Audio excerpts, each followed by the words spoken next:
Hola, muy buenas noches. Sean bienvenidos una semana más a Punto de Encuentro, este programa de Canal 8 en el que disponemos de 60 minutos de televisión para hablar de un tema de manera monográfica que consideramos que pueda ser de su interés.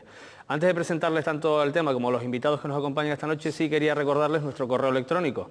Un correo electrónico que esperamos que aprovechen para hacernos sus sugerencias, sus críticas, sus propuestas de temas que quieran que abordemos en esta mesa. Esta noche queremos o intentar saber al menos, si los canarios estamos preparados para afrontar una situación de riesgo, de catástrofe, de crisis, digamos desde el punto de vista de lo que las administraciones y las instituciones nos protegen, entre comillas, y también lo que tenemos que hacer los ciudadanos para autoprotegernos en cualquier circunstancia adversa. Para ello tenemos esta noche en esta mesa a 3 personas que nos acompañan y que paso a presentarlas a continuación. Tenemos a Jesús Gómez, que es técnico en emergencias del Ayuntamiento de Santa Cruz de Tenerife. Jesús, buenas noches y muchas gracias por estar aquí. Hola, buenas noches. Muchas gracias a ustedes. Muy bien, a su lado tenemos también a Fernando Clavijo, que es jefe de Servicio de Protección Civil del Gobierno de Canarias. Fernando, buenas noches y muchas gracias. Buenas noches. Y también nos acompaña Pedro Dorta, profesor de Geografía Física de la Universidad de La Laguna y experto en climatología. Pedro, buenas noches y muchas gracias. Hola, buenas noches. Bueno, pues para aproximar el tema a nuestros televidentes, lo primero que les pido es que hagamos una valoración, sé que va a ser difícil, en pocas palabras, de hasta qué punto creen ustedes, desde su punto de vista, desde el campo de conocimiento que ustedes abarcan, que los canarios estamos preparados para una catástrofe. Básicamente hablamos siempre de cuestiones que tienen que ver con fenómenos naturales, ¿no? Jesús, empezamos por ti, que te toca por estar más alejado de la mesa. Hombre, preparados, depende desde qué perspectiva. Es un poco yo creo que va a ser un poco el eje de este debate. Yo creo que desde la perspectiva de las administraciones, de preparar, de estructurar, de medios, de infraestructuras, yo creo que hay un camino, además en los últimos años, recorrido y bastante avanzado. Pero creo que es la gran asignatura pendiente. La gran asignatura pendiente es, ¿estamos preparados para las emergencias? Las administraciones han hecho camino, pero creo que queda gran camino en trasladar a la población toda esa, digamos, todo ese trabajo.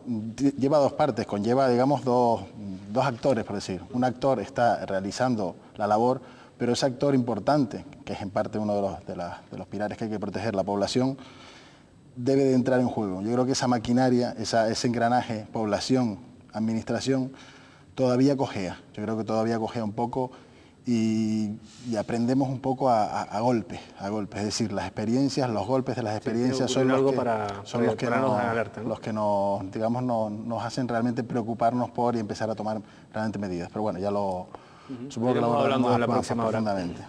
Fernando, ¿hasta qué punto estamos preparados los canarios ante una situación de catástrofe? Bueno, la sociedad canaria es una cosa, las administraciones públicas canarias es otra cosa.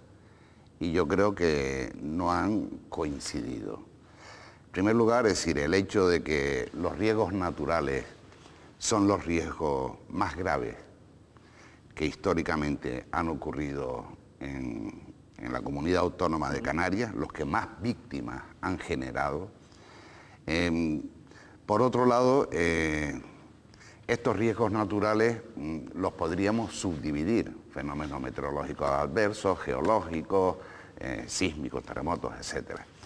Entonces, las administraciones públicas han avanzado últimamente, estoy completamente de acuerdo con Jesús, pero lo que se echa mucho de menos, al menos yo, es una política preventiva de las administraciones públicas. Es decir, cuando hay fuertes precipitaciones, se suelen inundar los mismos puntos. Reiteradamente, cada vez que hay fuertes precipitaciones, cierras los ojos y puedes decir, se está inundando aquí, aquí y allí. Por otro lado, la política, y esto es para más de una hora de hablar, por otro lado tenemos en cuenta que no hemos sido respetuosos con la naturaleza. Históricamente no hemos sido respetuosos, en la década de los 60 menos respetuosos todavía, se han obturado barrancos, en los lechos de los barrancos se ha construido y cuando el barranco corre lleva el título de propiedad debajo del brazo. Es decir, y es cuando ocurren pues, las desgracias o los daños dentro del mundo de la protección civil.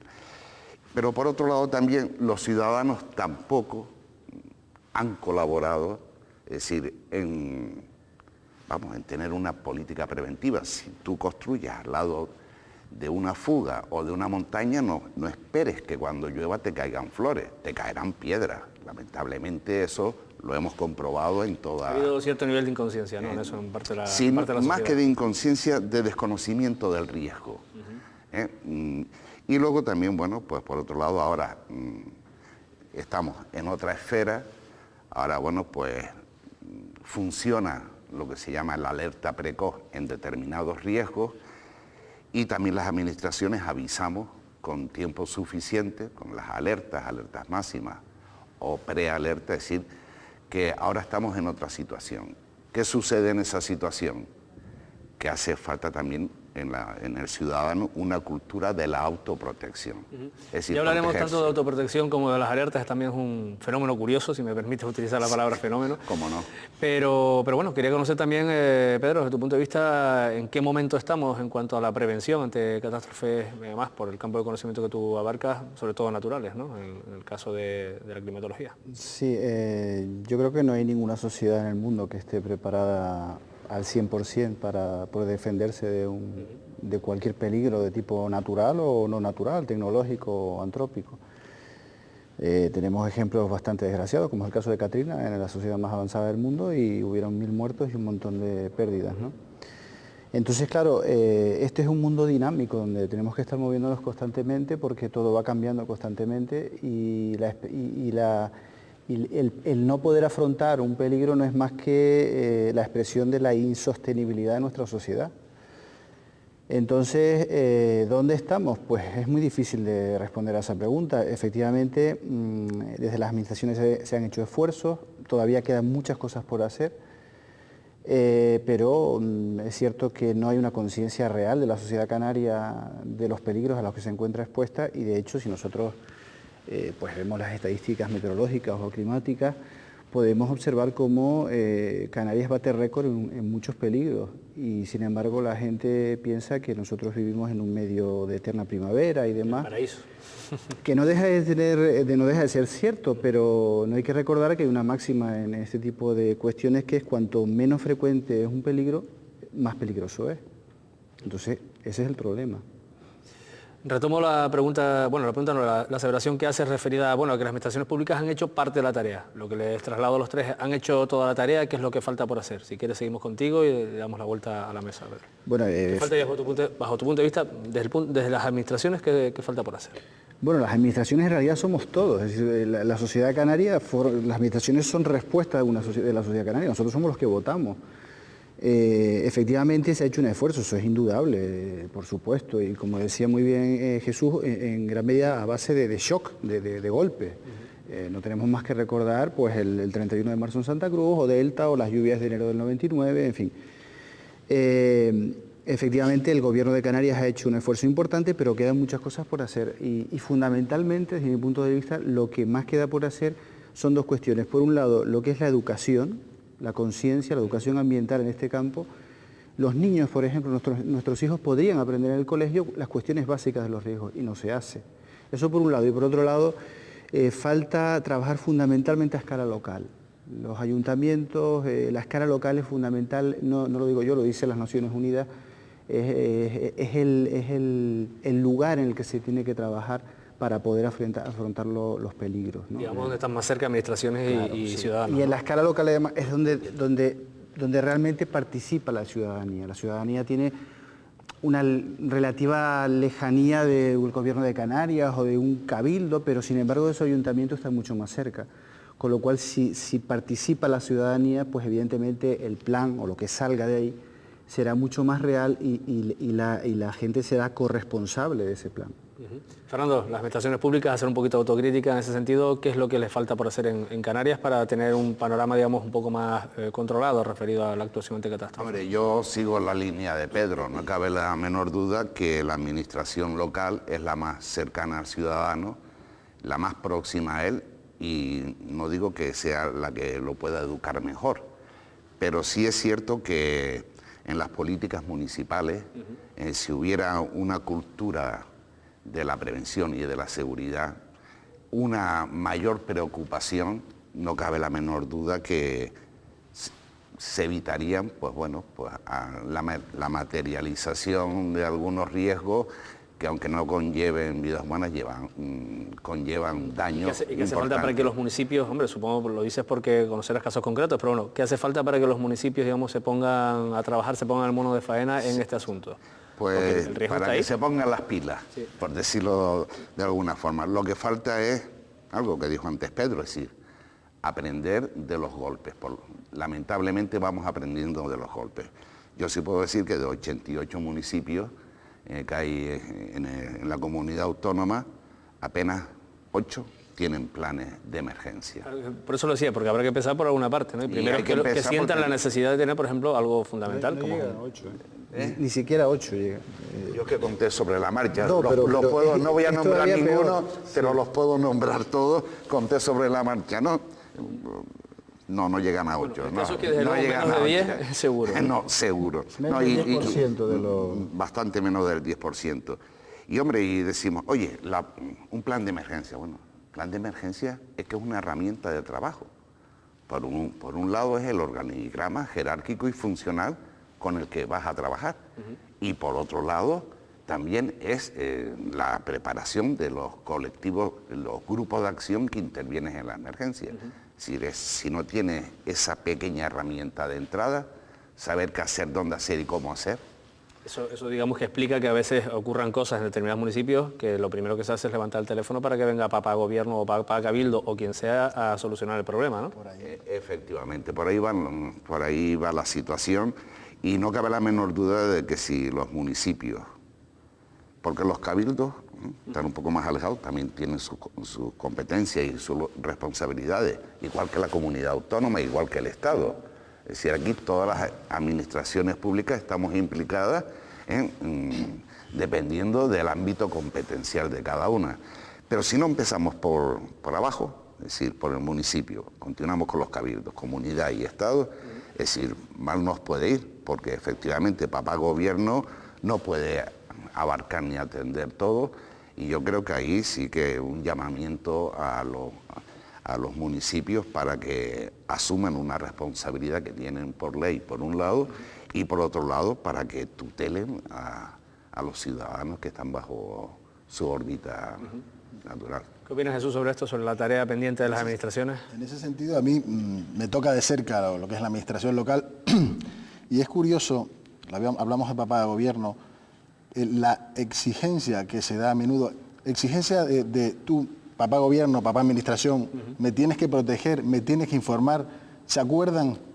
Te exigen realmente en los momentos duros, te exigen que tú tienes que darle protección, información, qué hacer, es decir, realmente es una situación a la desesperada. Después la administración, por eso digo que hay que buscar una fórmula, no sé si está inventada o no, pero es dedicada. Nosotros hemos convocado muchas veces a movimientos vecinales, asociaciones de vecinos, para plantearle aspectos de emergencia. Y la asistencia es muy pobre, es muy pobre. Yo creo que, no sé si es que habrá que aprovechar la coyuntura de cuando el fenómeno o cuando nos haya dado ese golpe, cuando nos haya castigado la emergencia, para aprovechar esa inercia y realmente buscar mayor compromiso, pero el compromiso es realmente es mínimo. No estoy solo señalando a la ciudadanía, probablemente la administración tiene que tener unos mayores niveles de implicación en divulgar, en captar la atención, en generar esa inquietud por conocer qué hacer en emergencia. Pero esa es una circunstancia que se nos ha dado a nosotros. Convocamos y la asistencia es mínima. Santa Cruz ha sido una ciudad, en este caso un municipio golpeado, ¿no? En ocasiones cercanas, ¿no? Por este tipo de circunstancias. Y ya no estoy hablando de una convocatoria en concreto, ya son repetidas convocatorias en que nos encontramos con asistencias bastante pobres. Eso sí, después el ciudadano, cuando viene la emergencia, llama a los centros de coordinación exigiendo, incluso poniendo en tus manos decisiones de ámbitos familiares, escolares, ¿qué hago? Lo que usted me diga. Yo, oiga, aquí estamos todos, yo no estoy para tomar esas decisiones, usted esas decisiones conoce su ámbito, usted tiene que tomar esa determinación en base al ámbito que usted controla y conoce y cómo actuar en caso de emergencia. Yo le puedo dar indicaciones generales, pero esa es la dicotomía curiosa que se da, exige pero no participa. Y hay que buscar un poco El equilibrio, ¿no? El equilibrio en captar ese interés. Fernando hablaba antes ya introducía la herramienta de los planes de emergencia, ya incluso se apunta que, bueno, que no todos los municipios los tienen y los manejan. ¿Hasta qué punto es importante un plan de emergencia? Y eso la pregunta también es para los tres. ¿Hasta qué punto los ciudadanos tienen que saber que es importante que su municipio tenga un plan de emergencia? Me refiero a un plan de emergencias actualizado, un plan de emergencias que se practique, un plan de emergencias real y no simplemente, porque el papel lo aguanta todo, como sabemos, algo que sea práctico y algo que sirva para evitar males mayores cuando hay una catástrofe. Pedro, si quieres. Bueno, yo desde luego no soy especialista en planes de emergencia. Estas dos personas que tengo a mi lado trabajan directamente en ese tema. Yo simplemente puedo dar mi visión desde la universidad. Desde la ciencia, digamos, desde la academia. Desde luego los planes de emergencia son fundamentales y fundamentalmente los planes de emergencia local, como decía antes. Lo que son las tripas del plan de emergencia, pues ya digo que estas dos personas saben mucho más que yo. En cualquier caso, un poco volviendo y respondiendo, pero volviendo a lo que estábamos diciendo antes, tampoco podemos culpar a un ayuntamiento pequeño, como se me ocurre Vilaflor o Punta Llana, en fin, un ayuntamiento pequeño, de no tener un plan de emergencias porque un determinado político, no se trata de eso. Desde la universidad, la formación de la gente que hace los planes de emergencia es fundamental, es decir, si un ayuntamiento no tiene gente formada para realizar o para elaborar un plan de emergencia, que es un documento muy complicado, muy complejo y que lleva mucho trabajo y por lo tanto hay que invertir en eso, pues evidentemente es muy difícil, es un tema difícil, muy difícil. Entonces, una de las carencias que a mí me han manifestado en algunos casos desde instituciones que llevan planes de emergencia o que trabajan con planes de emergencia, es precisamente la falta de personal formado, porque no es fácil.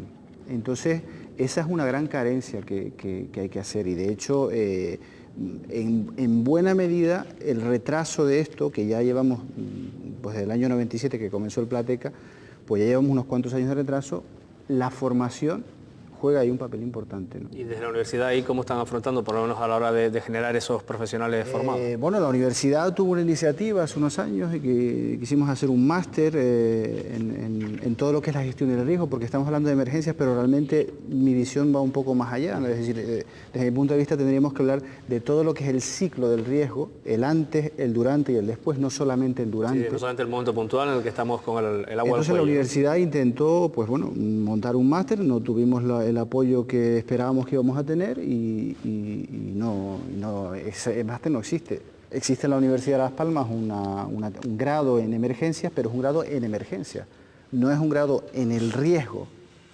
concreto, ¿no?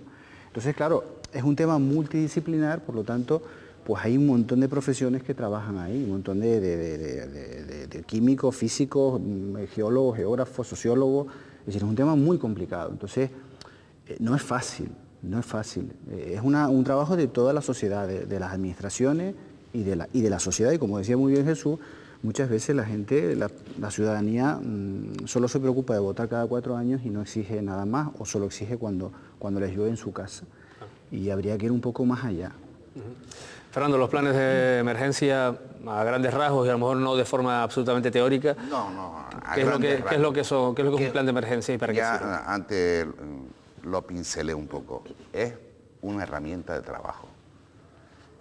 Y un plan de emergencia, cuando es un plan territorial, no es tan complejo como ha expresado Pablo. Un plan territorial es un plan, Pedro, si nos conocemos. Pedro, es decir, no es tan complejo un plan territorial. Ya un plan especial sí es complejo. Hay que conocer la materia. Puede ser un plan de riesgo químico, inundaciones, un plan específico, ¿no? Ahora, un plan de emergencia en general tiene un órgano de dirección, un órgano de coordinación y un órgano ejecutivo. Diríamos que son como los 10 mandamientos a la hora de estar preparado ante cualquier riesgo. Órgano de dirección, ¿quién dirige? ¿Quién manda? Y quien manda también tiene sus responsabilidades. Un órgano de coordinación, dónde y cómo se coordina, y un órgano de ejecución, que es donde están los grupos de acción con el puesto de mando avanzado. Intervención, seguridad, sanidad, todos los grupos que intervienen en una emergencia. Entonces, intervienen a la hora de afrontar una efectivamente, cada uno tiene sus parcelas, ¿no? Una emergencia la podríamos dibujar como un gran círculo, el punto donde concretamente está la zona cero, y luego, bueno, pues una zona de socorro y una zona base. Si no es tan difícil, no obstante, siendo cierto lo que decía Pedro Dorta, un municipio pequeñito, bueno, pues no tiene medios, no cabe la menor duda, pero ya también para eso existe la Dirección General de Seguridad y Emergencia del Gobierno de Canarias, que hemos colaborado y codirigido los planes de emergencia insulares, todos. Algunos municipios, que ahora están por homologar 3 municipios, y esa invitación se la ha hecho a todos los municipios del archipiélago y a las islas. Afortunadamente las islas, pues todas las 7 islas tienen su plan de emergencia insular, plan territorial. Luego ya habría que analizar, es decir, los riesgos concretos y puntuales y las zonas de mayor o menor peligrosidad para, si hiciera falta, pues hacer un plan, es decir, específico para ese riesgo. Pero no lo veo tan complejo. Yo creo que, lamentablemente, tanto los ciudadanos como algunas administraciones públicas se acuerdan de Santa Bárbara cuando truena. Y la cultura de la emergencia es mucho más. La cultura de la seguridad es lineal y tiene que abarcar todos los aspectos de la vida. Nos quedan unos minutos, Jesús, bajo el punto de vista de alguien que trabaja en una administración local, ¿para qué funciona un plan de emergencia, por ejemplo, en Santa Cruz? Un plan de emergencia territorial, estamos hablando, bueno, pues es un poco redundar más en lo que dice Fernando, te establece la estructura, la operativa del plan, a todos los niveles de dirección, operatividad, grupos de intervención, pues establece los niveles o las fases de la emergencia. Pero yo quería incidir un poco más, la siguiente fase, que es un poco el talón de Aquiles de los planes. No digo a nivel planes especiales o territoriales, que es un poco las administraciones lo conocemos de fondo, sino más a nivel planes de autoprotección. Es la fase de implantación. Es decir, el plan no hay que elaborarlo, lo tengo y ya está. Y ahí tengo el manual de instrucciones para cuando se me rompa el juguete. Cuando se me rompa el juguete saco el manual. No, porque cuando se rompe el juguete no hay tiempo de sacar el manual de instrucción, más el manual de instrucción no viene con la panacea, sino el manual te dice cómo tienes toda esa fase de implantación del plan. Y en eso se relativiza mucho. Y a más descendemos desde en lo que son los ámbitos de los planes, más se relativiza y ves verdaderas locuras que como siempre, y vuelvo a decir lo mismo, hasta que no pase algo, nadie realmente se va a acordar de lo que es un plan. Realmente se constituye como un elemento, como un formalismo y bueno... Hay que tenerlo, lo tenemos, ya está, esto y lo otro, lo guardamos aquí y aquí está. Y realmente esa no es la filosofía, ni mucho menos el plan, porque un plan guardado en una gaveta es dinero tirado a la basura. Dinero tirado a la basura, costado, no vamos a mirar el lado económico, porque tiene muchísimas más implicaciones, es un riesgo. Guardado en la gaveta, en el cajón, sin implantar, es no tener prácticamente nada. Totalmente. Yo añadiría simplemente una cuestión, y es que lo que dice, vamos, absolutamente de acuerdo con lo que dice Jesús, y Fernando. Volví un poco al principio, es decir, el plan efectivamente está ahí, pero no debemos perder de vista que aquí hemos tenido una tormenta tropical. No debemos perder de vista que esa tormenta tropical fue de noche. No debemos olvidar que el 31 de marzo fue domingo. Y yo podría citar muchísimos otros eventos meteorológicos muy graves que hemos tenido en el archipiélago, y en unos hemos tenido suerte. Por ejemplo, supongo que la gente no conoce que en diciembre de 1975 hubo un fenómeno prácticamente idéntico a Delta, y también fue domingo. Entonces, si todo este tipo de cuestiones ocurriese en hora punta, en un día laborable, pues probablemente estaríamos hablando de otra cosa. Claro. Y además... el 1 de marzo, domingo de resurrección, domingo. Que la gente afortunadamente no estaba en Santa Cruz, venía de Semana Santa, ya no que fuera domingo, sino además de unas vacaciones largas. Entonces, afortunadamente no estaban en Santa Cruz, era un día laborable. Las madres yendo a buscar los niños al colegio, que no deberían de hacerlo, pero a ver quién le dice a una madre o un padre que no va a buscar a su hijo al colegio. Y todo eso hubiera sido, lo que dice Pedro, una catástrofe. Total. Y aparte la isla también ha ido variando en la población y en los núcleos donde la gente se está sentando, ¿no? El índice se ha disparado. Cualquier cosa de estas, como lo tú comentabas, pero sería mucho más grave, bueno, con los niveles de población que manejamos actualmente. Evidentemente, eso además no lo digo yo, no lo decimos nosotros, lo dice, por ejemplo, el Consejo Insular de Aguas del Cabildo de Tenerife, dice que hay que invertir mucho dinero para acabar con puntos negros en cuanto a inundaciones, ¿no? Es decir, el peligro está ahí, el peligro es evidente que está ahí, y todo el mundo sabe que está ahí. Es decir, la gente que sabe, que conoce el tema, sabe que está ahí. Estas personas que están aquí saben que el peligro existe. Por lo tanto, tenemos que tomárnoslos en serio, los que gobiernan, pero también la sociedad. Pues esa es la idea de este programa y de momento lo que tenemos que hacer obligatoriamente es una pausa publicitaria. A la vuelta seguimos en Punto de Encuentro.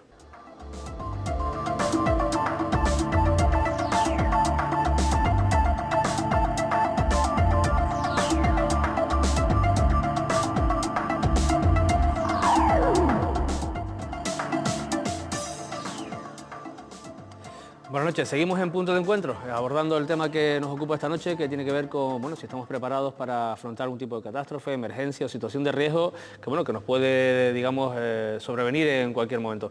Les recuerdo nuestro correo electrónico, que si no, bueno, me he dado cuenta que lo olvidé mencionar en la primera parte del programa, que es puntodeencuentro@canal8tv.com. Y seguimos con la conversación con nuestros invitados. Quería retomar, hemos hablado un poco en la parte inicial de, digamos, de algunas herramientas, hemos hablado de planes de emergencia, hemos hablado de la necesidad de educación de la población, pero bueno, también en estos últimos 30 minutos de programa quería que, por lo menos en la primera fase, abordáramos qué riesgos tenemos, digamos, sobre, bueno, por el sitio en el que vivimos, por las circunstancias tanto climáticas como, digamos, de estructura de nuestro origen volcánico, qué riesgos, qué peligros tenemos los canarios, por lo menos que tener en cuenta. Si quieres, Jesús, empezamos por ti. Hombre, yo desde el ámbito del municipio de Santa Cruz, casi tenemos un completo, por decirlo de una manera.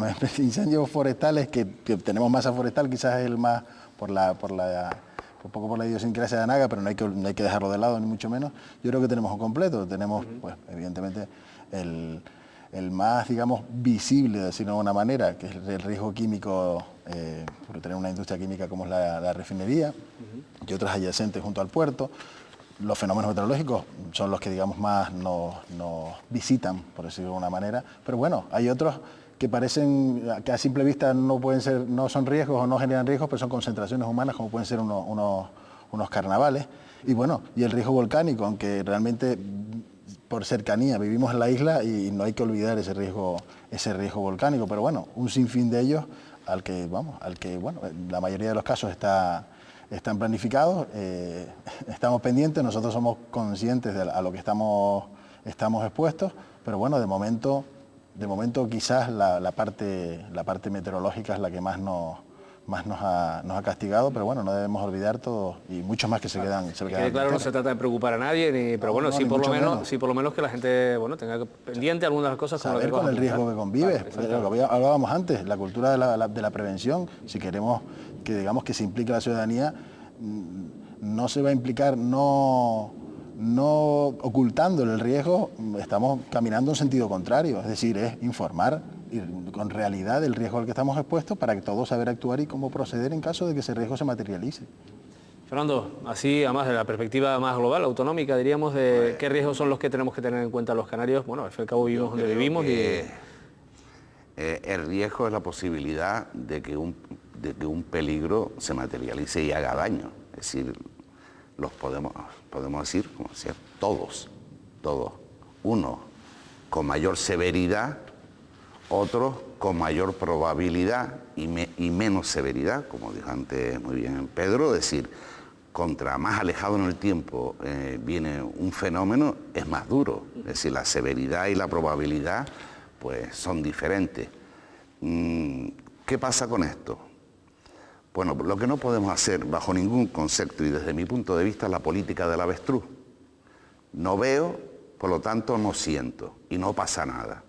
Es decir, el ciudadano tiene que ser consciente de los riesgos a los que está sometido y siendo consciente podrá tomar las medidas reparadoras que considere. Si cada vez que hay viento sur se me revienta la ventana X, Hombre, pues cuando hay viento sur voy a reforzarla. Eso sería una política de prevención, ¿no?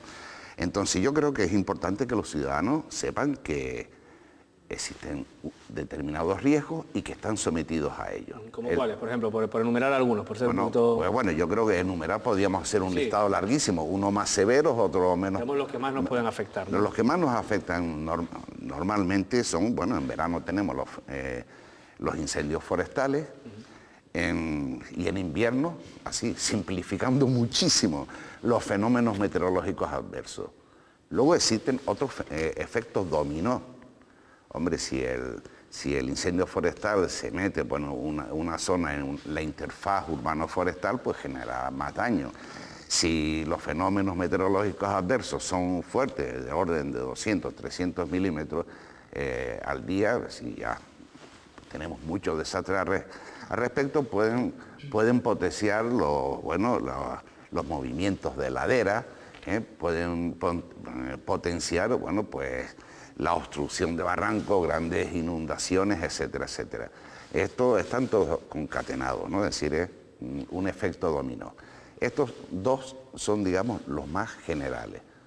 Pueden venir otros, como los efectos costeros, es decir, no tsunami, afortunadamente, porque la profundidad, bueno, del mar nuestro pues impide que puedan existir tsunamis latigazo, pero sí fenómenos costeros muy graves y que a final de año, cuando pasas lista, pues generan también muchas víctimas. Hay muchas víctimas de olas que se llevan pescadores, de deportes de riesgo en el mar, que hay gente que desaparece, submarinistas y demás. Es decir, que riesgos tenemos, estamos hablando de riesgos naturales. Claro. Ya luego los riesgos antrópicos, pues ya es otra historia. Pero sí yo quisiera hacer simplemente una llamada. Es decir, si no hay elementos vulnerables, no pasa nada. No existe el riesgo. Pero también los riesgos naturales, a mí no me gustaría volver a llamarlos riesgos naturales. Son riesgos humanos. El que interfiere en la naturaleza es el hombre.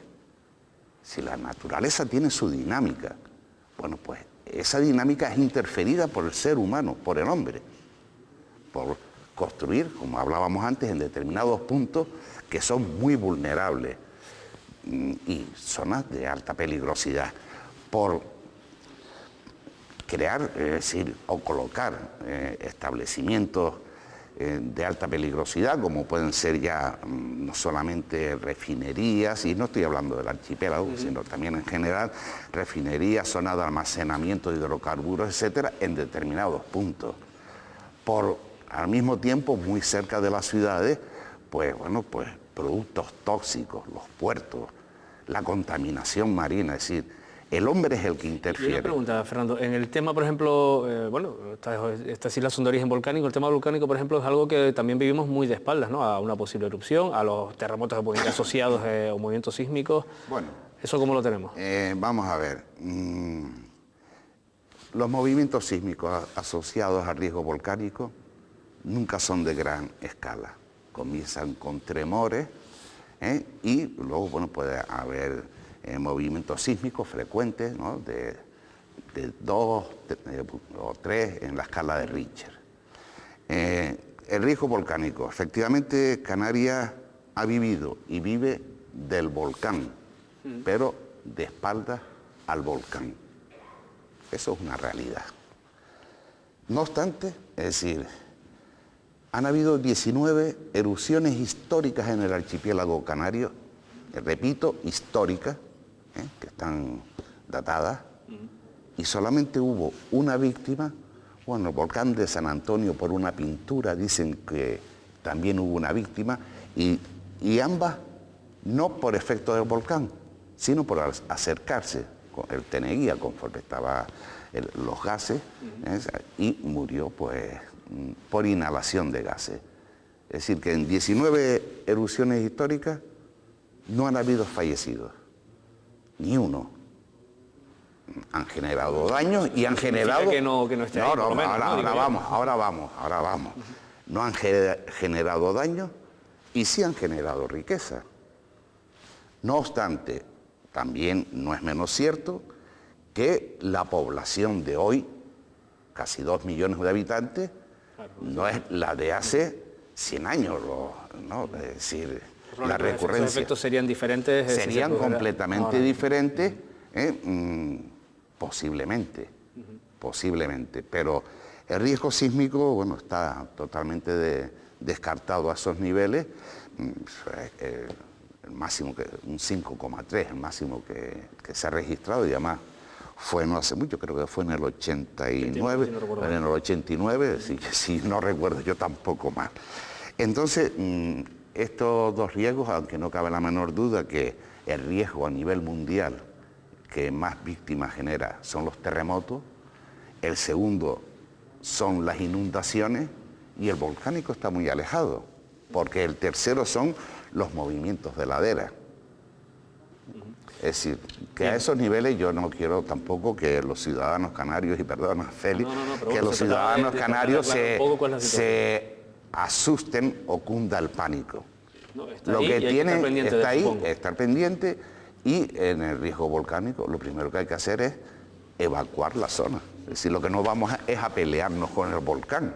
No podríamos evacuar la zona y eso está Pero aparte de, bueno, que a ti te toca esos riesgos, los riesgos asociados al clima, como digamos en los canarios, ¿sobre qué deberíamos estar pendientes? Bueno, algunos ejemplos tenemos ya que hemos vivido, ¿no? Sí, bueno, hay una frase, volviendo un poco a lo que decían ellos sin querer asustar, hay una frase de un famoso sociólogo alemán que se llama Ulrich Beck, que dice que la ocultación de un riesgo lo aumenta. Por lo tanto, si nosotros lo conocemos, pues sabremos defendernos de él, ¿no? Esa sería la frase muy sintética que un poco expresaría el sentimiento que creo que tenemos nosotros tres aquí. Por lo tanto, no se trata de asustar, pero sí se trata de informar. Nosotros no debemos olvidar, por ejemplo, que en el siglo XXI, solo en el siglo XXI, ya han habido más de 30 muertos como consecuencia del clima. Es decir, el 31 de marzo fue un ejemplo, luego ha habido otra serie de eventos de precipitaciones que también han dado lugar a víctimas, y no debemos olvidar las olas de calor, que son muy importantes y que generan, y que a lo largo del siglo XXI es el evento meteorológico o el fenómeno meteorológico que ha ocasionado más víctimas, por encima incluso de las inundaciones. Y no debemos olvidar, y esto tampoco se ha dicho aquí, que estamos en un mundo que supuestamente va hacia un cambio climático. Y en ese campo sí que las administraciones públicas canarias están haciendo muy poco. Y eso es una realidad. Por lo tanto, es de esperar que la intensidad de las olas de calor aumenten en un futuro, y por lo tanto habría que estar muy atento a qué hacer en relación a eso. Y luego, por supuesto, el riesgo que genera más daños en general es la lluvia, es la escorrentía, es la lluvia, la precipitación. Pero como muy bien decía Fernando, el riesgo tiene que ver con el hombre, es decir, si no hay hombre no hay riesgo. Por lo tanto, nosotros tenemos que pensar que entre 1981 y dentro de unos años, en el año 2019, según las predicciones hechas por el ISTAC, por el Instituto Estadístico de Canarias, la población del archipiélago habrá pasado de 1,5 millones de habitantes a 2,5 millones de habitantes. Por lo tanto, es una realidad, es decir, es una muestra de cómo nosotros cada vez nos volvemos más vulnerables frente a todo ese tipo de fenómenos. Por lo tanto, la planificación resulta imprescindible, y tenemos que planificar prácticamente con muchísimo detalle. Afortunadamente, tanto la legislación nacional como incluso desde la Unión Europea se están promoviendo acciones de lucha, entre comillas, contra los peligros de todo tipo, y por ejemplo la nueva ley del suelo de hace apenas un año ya se exige que en cualquier tipo de planificación se haga un mapa de riesgo. Una de las líneas prioritarias de la Unión Europea de financiación es precisamente el tema de los riesgos. Por lo tanto, pues todo eso, ¿no? Y luego tener en cuenta que normalmente, y eso creo que también lo dijo Fernando antes, los peligros no vienen uno solo, sino que normalmente vienen varios simultáneamente. Por ejemplo, cuando nos llega una precipitación, pues puede venir acompañada de viento, puede venir acompañada de nieve, en fin. Por lo tanto, hay que tener en cuenta que todo esto funciona de una forma muy dinámica, muy entrelazada, ¿no? Quería aprovechar para preguntarte, vamos a ver, en el caso, por ejemplo, de fenómenos asociados al clima, bueno, a problemas, a cuestiones que nos invitan, nos ordenan, nos obliga el clima a sufrir, y teniendo en cuenta lo que decía Fernando, lo que tú ahora mismo afirmabas, referido a la importancia del hombre en toda esta ecuación, ¿hasta qué punto fenómenos que hemos tenido en Canarias, por ejemplo, realmente climatológicamente o desde el punto de vista incluso meteorológico, tienen que hacer ese daño? ¿Tienen que hacer ese daño, digamos, en una población normal, en una estructura normal, o simplemente es porque no hemos planificado, no hemos tenido en cuenta tantas cosas que al final, con unas precipitaciones determinadas, se nos va de madre porque no hemos pensado en las infraestructuras preparadas para ello, porque hemos, digamos, olvidado los barrancos o incluso sepultado los barrancos? ¿Hasta qué punto algunos de esos fenómenos realmente por sí mismos son dañinos o realmente lo que hace dañino un fenómeno y el riesgo que hablábamos antes es la acción o la falta de acción del hombre? Bueno, el peligro siempre se plasma en un efecto por acción del hombre. Eso siempre es así. Lógicamente la planificación que hemos tenido en las últimas décadas no acompaña a evitar los riesgos. Por lo tanto, la planificación no ha tenido en gran medida los riesgos. Pero es muy difícil, es decir, yo no estoy acusando a nadie ni nada, es muy complicado. Hay una serie de leyes que se cumplen o no se cumplen, la ley de aguas, la ley de costas, en fin, la ley del suelo. Ahora hay muchísimas normativas, el Plateca, etc. Un cuerpo normativo muy amplio que en unos casos se cumple más o menos, pero es muy difícil planificar y saber un poco lo que va a pasar. Y es muy difícil tratar de compaginar lo que es la lucha contra el elemento, contra el evento, y simultáneamente mantener un nivel de vida de una población. O mantener, si se quiere, una cantidad de turistas desorbitada en un territorio como el nuestro, ¿no? Por lo tanto, debemos planificar teniendo en cuenta eso. Y hay estudios que demuestran que cada vez con menos cantidad de precipitación los efectos son cada vez mayores. Exacto. Por ahí va la pregunta. Entonces, hay referencias de eventos de muchísima lluvia. Por ejemplo, le pongo el caso de Maspalomas, en los años 50, cuando no había ni una sola cama turística, de mucha lluvia. Esa cantidad de precipitación no se ha vuelto a repetir. Cuando vuelva a caer esa lluvia, habrá que pensar qué es lo que ocurre. Se ha planificado mal y se sigue planificando mal. Nosotros salimos por ahí y vemos que hay sectores de inundación que están ocupados por viviendas, por ejemplo, o por determinados tipos de infraestructura. Hoy existen medios técnicos para conocer un poco por dónde va a ir el agua. Y lo que decía antes, el hecho, cuanto menos frecuente es un fenómeno, más peligroso. Hay un par de eventos realmente muy graves en la historia del archipiélago que nos tendrían que hacer pensar muchísimo. Por ejemplo, en 1826 hubo un fenómeno meteorológico que estamos investigando y que generó unas pérdidas de tal cuantía en el archipiélago que la noticia llegó hasta el Imperio Británico y desde Inglaterra se nos ofreció ayuda a los canarios porque fue una auténtica catástrofe. Murieron, depende de la fuente, entre 200 y 600 personas. En una isla o en un archipiélago que no debemos olvidar que tendría probablemente 10, 12, 15 veces menos población que la actual. Claro. Hay otra situación que se da cada vez que hay una emergencia relacionada con todo este tipo de fenómenos, que es que resulta, y esta pregunta va sobre todo dirigida a Fernando y a Jesús, resulta que todo el mundo sabe lo que tiene que hacer, y lo digo incluso desde la perspectiva autocrítica, o sea, los medios de comunicación dicen lo que hay que hacer, cualquier ciudadano que levanta el teléfono sabe lo que hay que hacer, qué recursos movilizar. Esa presión, ustedes que han vivido ya algunas cuestiones estas, ¿hasta qué punto es nociva, digamos, para la resolución o mitigar los daños posibles en una circunstancia adversa? Jesús, Fernando, cualquiera de los dos. Yo creo que hay que dar la música de otra manera. Yo creo que la música ha tomado un tono repetitivo y familiar sin realmente asumir qué música estás tocando. A ver si me entiende, si me explico. Entonces, es decir, yo creo que las recomendaciones que vienen asociadas a las declaraciones de alerta a la población le suenan, vienen ahí, vienen anexas a las declaraciones de alerta, son difundidas por los medios de comunicación, pero todo el mundo dice, bueno, pues vale, pues sí, tenga cuidado, no salga de su domicilio, etcétera, etcétera, depende del índole que esté. Y creo que hay que trabajar en ese aspecto, porque se relativiza. Todos sabemos qué pasó en el Delta, declarada la alerta, difundidas las medidas de protección, a mucha gente le pilló en los centros comerciales, aprovecharon el cese de la actividad escolar para irse de actividad comercial. Entonces, evidentemente, es a lo que vamos, relativiza totalmente el problema. Quizás esto es el cuento de que viene el lobo, y vino. Y ese es el gran debate de las alertas. Otra vez alerta, y esto no sirve para nada. Claro, sí sirve, oiga, y tome las medidas, y tome las medidas que se le indican. Que no viene, pues oiga, mejor que no venga, pero no vamos a entrar en la fase crítica de que cada vez que avisan no viene nada. Claro. Otra cosa ya es el procedimiento para hacerlo llegar más rápido, menos rápido, que eso ya, Fernando, puedes profundizar tú más, pero vamos, es un poco lo que percibo yo a nivel digamos, lo que me toca a mí, por mi parte. Fernando, sobre eso, ¿qué opinas?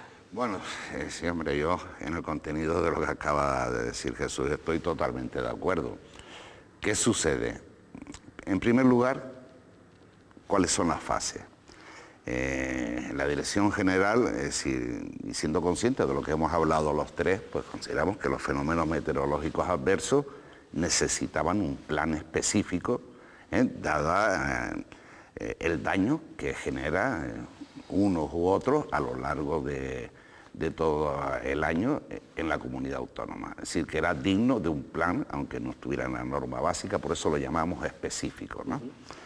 Entonces, muy bien, ¿qué sucede? Por un lado tenemos el plan para darle respuesta, grupos de intervención de todo tipo, etcétera. Y por otro lado nos encontramos con unos umbrales meteorológicos no consensuados con la comunidad autónoma, con ninguna. Y nosotros, bueno, pues a veces hemos tenido que dar las prealertas o alertas delta y además haciendo una apuesta fuerte y dura. Recuerden que cuando se dio la alerta de delta, como decimos en Canarias, chochos y moscas. Calma, un día despejado, buena temperatura, y se dio la alerta siendo consciente. Después vino el grupo de predicción y vigilancia. Bueno, entonces estos umbrales, cuando el Plan Nacional de Fenómenos Meteorológicos Adversos, que no es un plan de emergencia, es un plan de aviso, puso sus umbrales, muchas comunidades autónomas, pues dijimos que qué era esto. No nos olvidemos que la Comunidad Autónoma de Canarias, artículo de 33 del Estatuto de Autonomía, tiene competencias plenas en meteorología. Pero bueno, oye, por mucho trigo no es mal año. Y efectivamente nosotros, cuando es el instituto, ahora no, la AEMET, la Agencia Estatal de Meteorología, nosotros lo comunicamos automáticamente. Puede pasar en algunos casos que a lo mejor una precipitación de 30 milímetros en una hora en una zona del archipiélago sea una burrada y en otra zona no. Ahí depende de la zona y de la vulnerabilidad del lugar y el tiempo de exposición, no es lo mismo una hora que a lo largo del día, de todo el día. Y la escorrentía que pueda generar, no es lo mismo que caiga en La Esperanza que caiga en Jandía, o caiga en cualquier otro punto del archipiélago. Así que es relativo. Perdón que te interrumpa. Sí. ¿Y tú crees que la gente le ha perdido miedo a cuando oye alerta por fenómeno meteorológico adverso? Tristemente sí. Es decir, tristemente sí, porque no es consciente. Esto viene de lo que hemos estado hablando. La broma que dice alerta, durante toda la hora. Hay gente que lo dice, ¿no? Eso lo hemos oído todo. De lo que hemos estado hablando durante toda la hora. Pues después de Delta, después del 31 de marzo, dabas la alerta y todo el mundo cogía respeto, pero ya lo están volviendo a perder.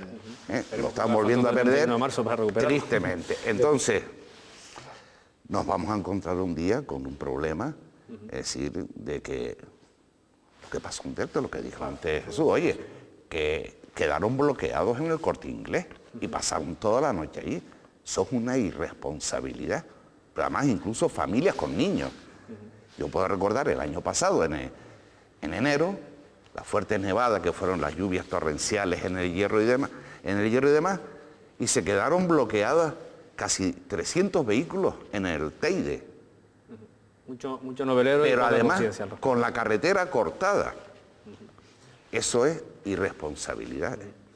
Pedro, aprovechando tu presencia en la mesa y digamos casi un poco por buscar alguna disonancia con el resto de los invitados, en el sentido vamos a ver, ¿la comunidad científica es escuchada en las administraciones públicas en este tipo de situaciones? Yo sé que esto seguramente daría para más de los aproximadamente 6-7 minutos que nos quedan, pero la comunidad científica es tan mala y tan buena como cualquier otro segmento de la sociedad. Sí, pero mi pregunta es si cuando hace algún tipo de recomendación, cuando hace algún tipo de invitación a, digamos, a tomar medidas en el ámbito de las administraciones públicas, ¿se les escucha o no? Bueno, digamos que hay dos planos, ¿no? Uno es el caso del que decía antes, que estaba diciendo Fernando, que es el tema de la predicción meteorológica, cuyas competencias las tiene la Agencia Estatal de Meteorología, que por cierto ahora ya ha cambiado, bueno, ahora ya hace un par de años cambió el sistema de alertas y demás, y ahora es por colores. Yo creo que puede ser mejor para la población, porque lo identifica mejor, un color amarillo, naranja o rojo, y además ha homogenizado todo el sistema de alertas en toda Europa. Ese es el plano de la Agencia Estatal de Meteorología, que tiene muy buenos profesionales, que depende de Madrid, que depende directamente de Madrid. Y otra cosa es el tema de lo que es todo lo que es el tema de la planificación, ¿no? Todos sabemos, y vuelvo a decir, que hay muchísimos puntos negros y hay incluso, por ejemplo, el Consejo Insular de Aguas, que es una entidad que trabaja en aguas en Tenerife, que está señalando que van a ocurrir cosas. Y de la misma manera, los que trabajamos en climatología sabemos lo que va a ocurrir. En Nueva Orleans todo el mundo sabía que iba a ocurrir eso. Estaba avisado. Nosotros estamos avisando. Bueno, yo y todos los que estamos aquí. Lo que decimos, lo que conocemos del clima, es lo que estamos diciendo. Probablemente no se nos escuche porque no sabemos llegar a la población. Yo comenté antes el tema del máster. No supimos llegar a las instituciones públicas para conseguir pues un apoyo y no pudimos sacar adelante una titulación que creo que era necesaria en ese momento y que incluso tuvo demanda de estudiantes de América Latina, con lo cual pues la universidad se podría haber convertido en un abanderado en este tema, ¿no?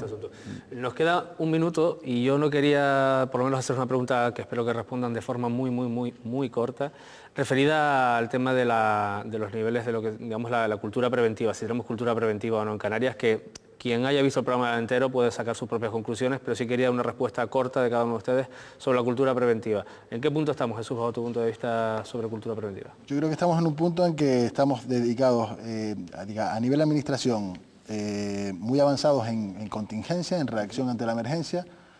Hay que trabajar muchísimo más en prevención, en educación, en empezar, lo que decíamos, empezar desde las escuelas. Es decir, que no simplemente nos llamen porque es que me toca hacer el simulacro, vengan y nos dan una charla, no, que mayor implicación. Y después un poco, no quiero entrar tampoco pues, para no robar tiempo a los demás, en lo que decía Pedro, que los niveles que había establecido la Agencia Estatal de Meteorología, del nivel rojo, amarillo, naranja, verde, pues ojo porque eso también entra un poco en emergencias. Trabajamos con niveles distintos, que incluso están trascendiendo, situaciones de prealerta que no debían de trascender en los medios de comunicación, están trascendiendo, y eso conjugado con la meteorología, a rojo, amarillo, alerta, prealerta, estamos armando un follón impresionante. Casi les pediría una nota, porque estamos fuera de tiempo. ¿En la cultura preventiva necesita mejorar, aprobado? ¿Cómo lo ves? La prevención es la piedra angular de la seguridad, y si no hay prevención, poca seguridad puede haber.